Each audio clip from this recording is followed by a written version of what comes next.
soccer star Pelé versus marvelous Marvin Hagler. Oh, man, this is going to be good. So for those of you who are unfamiliar with Pelé, he was a soccer star in the 60s and 70s, and I think it's safe to say he may well be the greatest soccer player in the history of the sport. He popularized the bicycle kick. Don't try this at home. Brazil wins it. And he led Brazil to 3 World Cups. Now, Marvelous may have been practically unbeatable in the ring with his lightning-quick hands and powerful punching ability with both hands, but in our bracket, sorry, Marvelous, it has to be Pelé, right? By knockout. Marvelous, I loved you, but Pelé, yes, he must advance. Who's next? I dare say Jesse Owens, Olympic legend, versus Jackie Joyner-Kersee, another Olympic champion. This one is a tough one. Jackie Joyner-Kersee, named after Jackie Kennedy, by the way, participated in the heptathlon and long jump. She won 3 Olympic golds, but here's the thing. A lot of people say she was the greatest female athlete of all time. That's hard to argue with. Look, she's going against the legendary Jesse Owens. He won 4 gold medals at the 36 Berlin Olympics. Jesse won the 100, 200, 400 relay, and the long jump. I'm going with Jesse cardboard on his feet. Owens, because of that legendary performance, which also had political implications. All right, it's a great matchup, and this is our first real disagreement. I'm going with Kersee with my vote. Farzy, this is your moment. Who advances, bro? Yeah, Murph, I think you got to go Jesse Owens. I mean, that man stood up to Hitler on the track before we stood up to him on the battlefield as a country. So Jesse Owens transcends sports in that regard. So I got to go with Jesse Owens. All right, I'll agree to disagree on that, but I am outvoted, so we move on. And I've got another good one. How about this one?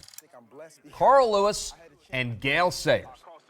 Ooh, now look. Gale Sayers, one of the most exciting running backs in NFL history. His ability to change direction on a dime, unparalleled, Murph. But he had a problem, though. Longevity. He only played 5 seasons in the league, 68 total games. His time in the league was like a meteor blazing through the sky and then gone. Yeah, gone. And speaking of blazing, he's up against Carl Lewis. He won, get this, 9 Olympic gold medals total in 3 separate Olympic games. Like Owens, he was a sprinter and a long jumper, and simply the best. So I'm going with Carl Lewis. No question, Carl Lewis is the winner. Moving on to the next matchup. It's the hockey player versus the horse. I already know how you're going to feel about this one. Secretariat versus Bobby Orr.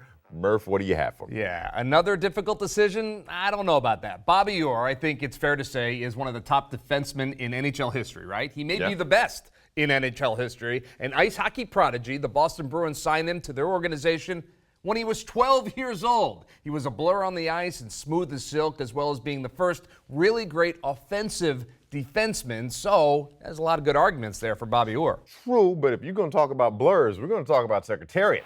Secretariat by 2 lengths. Broke every track record and still holds them.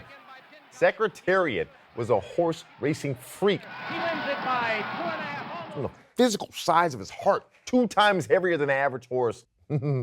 I'm going with Secretariat on this one. Wes, we are talking about a guy who literally changed the game of hockey. I'm not talking about a horse over a human being here, and I'm not taking a horse over a human being either. I mean, let's just go to the savannah, pick up a cheetah, and say you're the best athlete. Now, all right, Farzy, what do you think? Well, Murph, is that cheetah from Boston? Because if it is, then I'm not picking it. Like, I'm not picking Bobby Orr.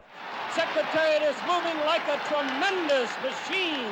I got to be honest, though. I was much more impressed with Secretariat. Tremendous machine. I got to go with Secretariat. That horse gets my vote. Yeah, okay, the great arbiter has arbitrated. I certainly do not agree, but I must obey, I guess. So let it be written, so let it be done.